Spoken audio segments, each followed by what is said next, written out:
আমাদের রান্নাঘরে আমি আজকে চিংড়ি মাছ হাতে ভর্তা করব, আপনারা দেখতে থাকুন। প্রথমে কাঁচা পেঁয়াজ দিয়ে দিলাম, তারপরে আমি মরিচটা ভেজে নিয়েছিলাম। এটা এখন আমি লবণ দিয়ে ভালো করে এটা মাখিয়ে নেব।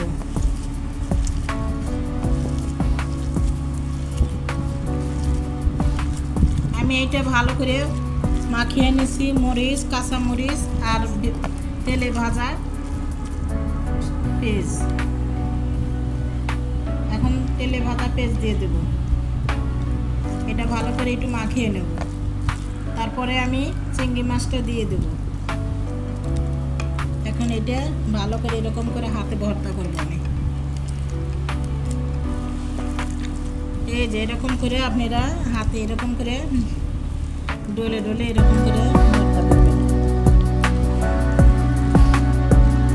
এটা অনেক মজা লাগে।